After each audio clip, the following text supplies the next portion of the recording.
दोस्तों, आप सभी का फिल्मी संगम चैनल पर स्वागत है। आज हम आप सभी के लिए अजय देवगन, अमन देवगन और राशा थदानी की फिल्म आज़ाद का रिव्यू लेकर आए हैं, जो कि आज 17 जनवरी को ही सिनेमाघरों में पहुंची है और मल्टीप्लेक्स वालों ने 17 जनवरी को 2025 का पहला सिनेमा लवर्स डे घोषित करते हुए टिकट की दर महज 99 रुपये रखी है। मगर रुकिए, यह 99 रुपये भी आज़ाद के लिए खर्च किए जाने चाहिए या नहीं जाना चाहिए, यह भी समझ लेना जरूरी है। नॉर्थ इंडिया में एक लोक किंवदंती है कि मामा और भांजे दोनों को एक ही नाव पर एक साथ सवार होकर नदी पार नहीं करना चाहिए और इसे न मानने वाले मामा भांजा में से कोई एक या दोनों ही वापस घर नहीं पहुंच पाते हैं। अब यह लोक किंवदंती है, पता नहीं कितना सच है कितना झूठ है, लेकिन फिल्म आज़ाद में अजय देवगन के साथ उनका भांजा इंट्रोड्यूस हुआ है। फिल्म में दोनों के किरदार ऐसे हैं जिनमें अजय देवगन अपने भांजे को संभालते हुए नजर आते हैं। अब आप लोग किंवदंतियों को याद कीजिए। फिल्म आज़ाद रूपी नाव पर मामा भांजा दोनों सवार हैं और यहाँ मामा यानी कि अजय देवगन चाहते हैं कि फिल्म आज़ाद से उनका भांजा अमन सुपरस्टार बन जाए। तो क्या ऐसा संभव हो पाएगा? क्या लोक किंवदंती गलत साबित हो सकती है? यह बहुत बड़ा सवाल है जिसका सही जवाब केवल सिनेमा प्रेमी दर्शकों के अलावा किसी के पास नहीं है। लेकिन रुकिए, यह भी तो जान लें कि फिल्म आज़ाद रूपी नाव को चला यानी कि इसका केवट यानी कि इसका निर्देशक कौन है। तो फिल्म आज़ाद के निर्देशक हैं मशहूर अभिनेता जितेंद्र के भांजे अभिषेक कपूर उर्फ गट्टू, जिनकी बतौर निर्देशक यह 7वीं फिल्म है।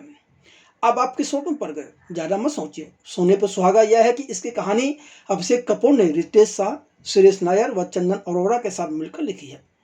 इतना ही नहीं, इसका निर्माण भी अभिषेक कपूर की पत्नी प्रज्ञा कपूर ने रानी स्क्रूवाला के साथ मिलकर किया है। तो अब ये सोच खुद अंदाजा लगा लीजिए कि यह मामा भांजे किसकी नाव डुबाएंगे या दोनों ही फिल्म की नाव डुबा देंगे, पता नहीं।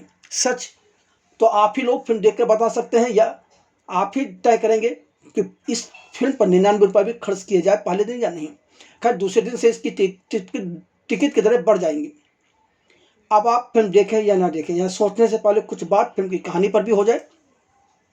तो फिल्म आज़ाद इंसान व घोड़े की रिश्ते की कहानी है, जिसमें घोड़े का नाम आज़ाद है। यह नाम किसने रखा पता नहीं। तो वहीं यह एक बागी की भी कहानी है, जिसकी प्रेमिका के संग विलेन ने शादी रचा ली तो बेचारे बागी बन गए।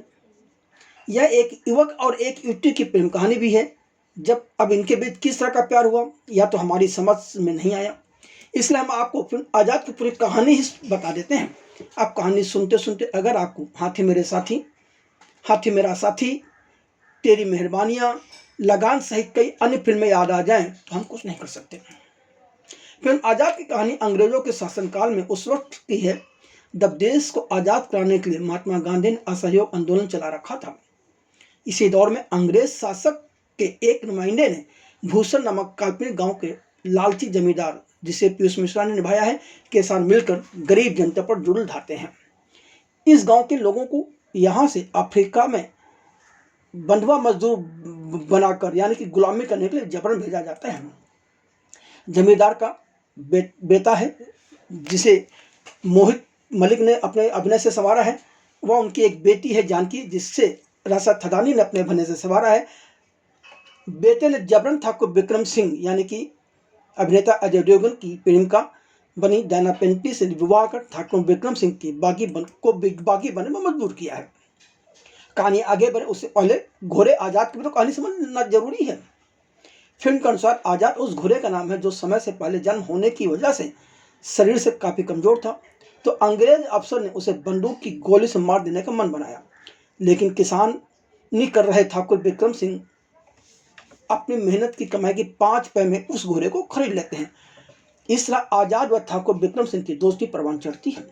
आज़ाद बड़ा होकर एक ऐसा घोड़ा बनता है जो है तो मारवाड़ी, लेकिन अपनी चाल ढाल, फुर्ती और चपलता से कतई अरबी लगता है। वहीं एक दिन जमींदार के बेटे के जुर्म से छुड़ाकर बिहार भी ले जाता है। आज़ाद दारू भी पीता है। ठाकुर सिवा किसी दूसरे को अपनी काठी पर सवार नहीं होने देता। चलिए आगे बढ़ते हैं, कहानी को आगे बढ़ाते हैं। इस गांव में अरकुम में घोड़दौड़ की परंपरा है, जिससे युवाओं में घोड़ों के प्रति विरोध विशेष लगाव होता है। अब देखिए, फिल्म अरकुम है और इसमें प्रयागराज में महाकुंभ भी लगा हुआ है। कोई संबंध पता नहीं। जमींदार की घुड़साल में भी कई घोड़े हैं। जमींदार के घोड़ों की देखभाल करने वाला गांव का ही युवक गोविंद, जिससे में आपको अमन देवगन नजर आएंगे, अपना खुद का घोड़ा होने का सपना देखते हैं, जो एक गरीब के लिए बहुत दूर की कौड़ी है। एक बार गलती से जमींदार की बेटी जानकी के घोड़े पर बैठने के चलते गोविंद को जमींदार की तरफ से सजा के तौर पर कई कोड़े खाने पड़ते हैं। इसलिए होली पर जानकी को रंग लगा देने के बाद जमींदार की सजा के खौफ में गोविंद गांव से भागता है और उसकी मुलाकात बागी ठाकुर विक्रम सिंह के घोड़े खूबसूरत घोड़े आजाद से होती है। नानी का दुलारा नवासा गोविंद जब आजाद को देखता है तो देखता ही रह जाता है।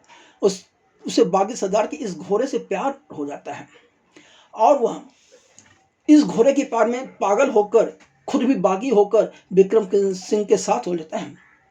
गोविंद अब आजाद को पताने की हरसंभव कोशिश करता है, लेकिन आजाद अपने सरदार विक्रम सिंह के अलावा किसी को घास नहीं डालता।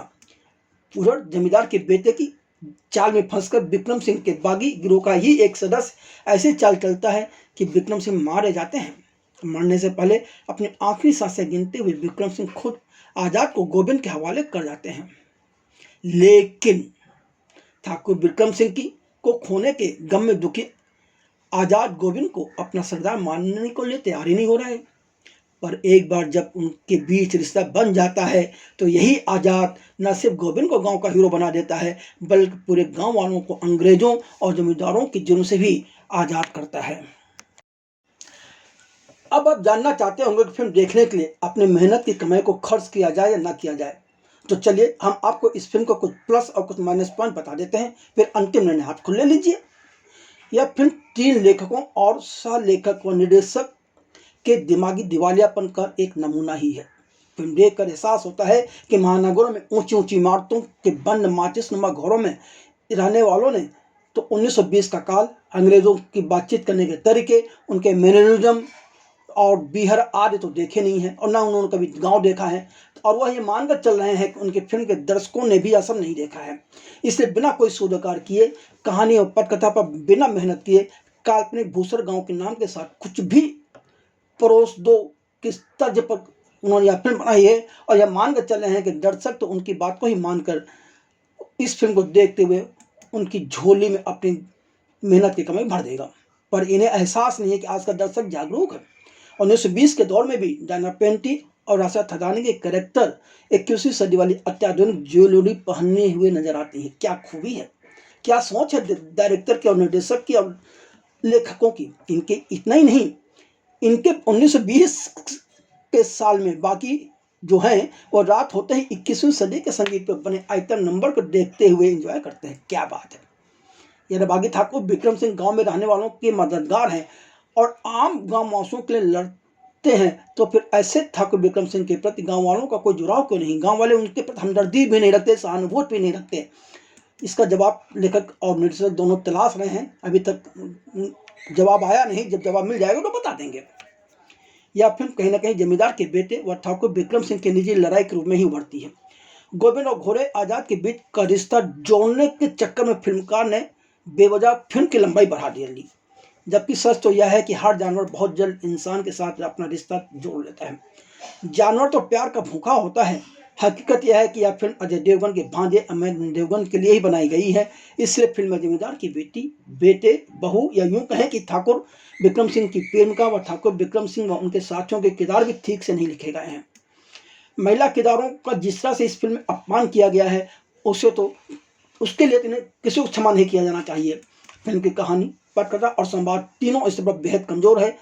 फिल्म का क्लाइमैक्स अच्छा कैसे हो सकता है जब आपकी सोच ही सही नहीं है? तो हम पहले ही बता चुके हैं कि आर्यन, रॉक ऑन, कई पोचे, फितूर, रॉक ऑन 2, केदारनाथ और चंडीगढ़ करे आस्की जैसी फिल्मों का डायरेक्शन कर चुके अभिषेक कपूर की आजाद 7वीं फिल्म है।